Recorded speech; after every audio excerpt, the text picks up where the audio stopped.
Right, we're here at the Music Makers Festival. We're joined by Jack O'Rourke. How you doing, man? All right? Good, Ross. Yeah. Can't complain. Fantastic. You've just been performing on stage. How did you find that, coming over to England and playing? And what felt like half of the audience were from Cork as well? Yeah. That was your family and friends, I take it? Yeah, family and friends, and few fans, I think, as well, who might have heard Silence and stuff. So. Yeah.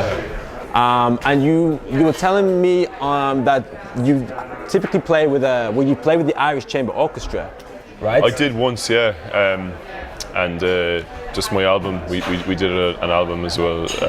My first album, we did it with an orchestra. And normally I play with my band, my rock band, and I play my own as well often. Yeah. As well, so it sounds depends like on the venue. Of course. So there's like quite an exploratory kind of feeling there with what you're doing. Yeah. And today felt very intimate. Obviously, it was just yourself and the piano. Yeah, that works too, you know, because that's where the songs kind of start off. Just you kind of sit down at the piano and write them. So and the music was absolutely beautiful. And I mean, one of the songs you were saying represented the referendum for same-sex marriage in Ireland. Yeah.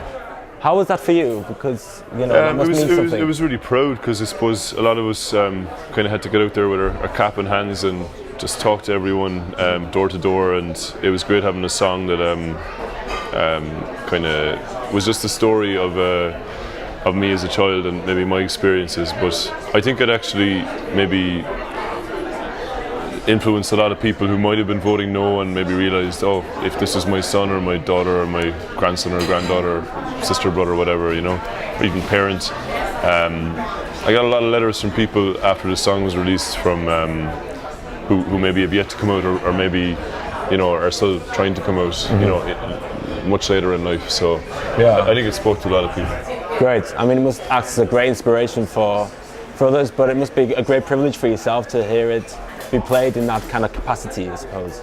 Yeah, I suppose it's just a universal story, you know. It was my story being a kid and realising somewhere along the way it was a little bit different, and I think when you bring it down to that, you're not shoving down a message down people's throats. It's just the story of a lot of people, you know. Yeah, great. So the material that you're playing at the moment, you brought out a song recently this summer, which was the first, I believe, since 2016. Is that right? Yeah. So what's been happening over those 2 years? Last 2 years? A lot of touring and a lot of collaborating. Doing some stuff with a DJ, electro kind of composer in Dublin called Cormac. We've a song out at the moment called New Day. All right. And it's being used in an ad for 3, the phone company. So it's just a different sound, and he's a really interesting writer, and I suppose I get to sing. I wrote the vocal melody over his track, and it's kind of more R&B. And then working with Hattie Webb from the Webb Sisters, who sang with Leonard Cohen and Tom Petty. We met at a festival in Dingle in Kerry in Ireland. Right. And she plays the harp, and she's great. And so we're going to do some recording too, hopefully down the line. Amazing. So who are your influences then? Who kind of really inspire you? Musically? Musically.